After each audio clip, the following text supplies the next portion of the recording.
வணக்கம் friends, RMSS vlog உங்களை அன்புடன் வரவேற்கிறது. இன்றைய சாப்டர் நான் மாடி தோட்டத்தில் நம்ம வெத்தலை கொடி எப்படி பாதுகாப்பாக கேர் எடுத்து பார்க்குறது தான். நம்ம வெத்தலை கொடியை வளர்க்க அவ்வளவு நான் கஷ்டப்பட்டேன். ஃபஸ்ட்டு ஒன்று ஃபெயிலியர் ஆச்சு. அப்புறம் என்ன பண்ணேன், அந்த ஃபெயிலியரான இன்னொரு கண்டு மட்டும் வாங்கினேன். குட்டி கண்டா 30-40 தான் எல்லா நர்சரிலையும் கிடைக்கும். இங்கே பாருங்கள், அந்த காலம் போய் இப்போ நானே கட்டிங்கும் இந்த பதியம் போடுவாங்கள்ல, அந்த ஒரு நல்ல மண்ணில் வளைச்சி வச்சு கல்லை மேலே எடுத்து மண்ணை போட்டு வச்சு அந்த இதில் இருந்து வரக்கூடிய இலைகள் எவ்வளோ அழகாக இருக்கான்னு பாருங்கள். இப்போ அடுத்ததை அந்த கல்லுக்கு அங்கிட்டு உள்ளதை நான் வெட்டிடுவேன். கட் பண்ணி மறுபடியும் பதியம் போடுவேன்.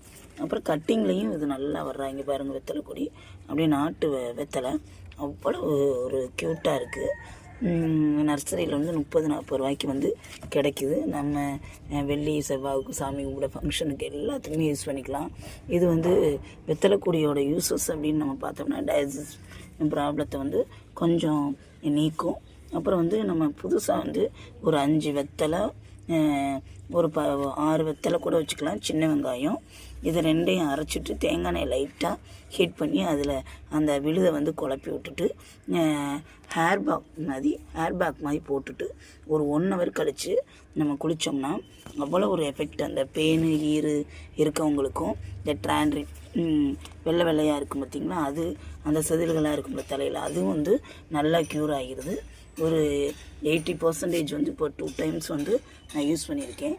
வெத்தலையும் சின்ன வெங்காயமும் hair pack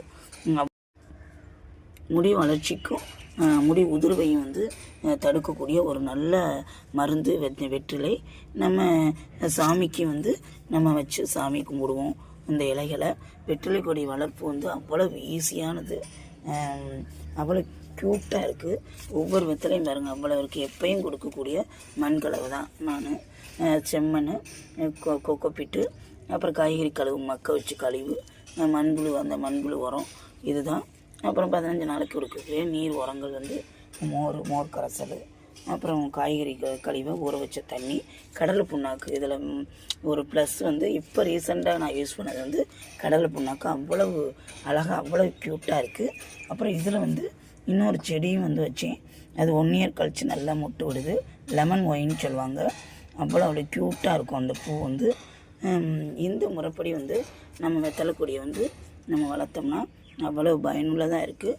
hair pack, Tyson problem, ஃபங்க்ஷனுக்கு நம்ம சாமிக்கு வச்சு வழிபடலாம். இது ஈஸியாக மாடி தோட்டத்தை வளர்க்கலாம்.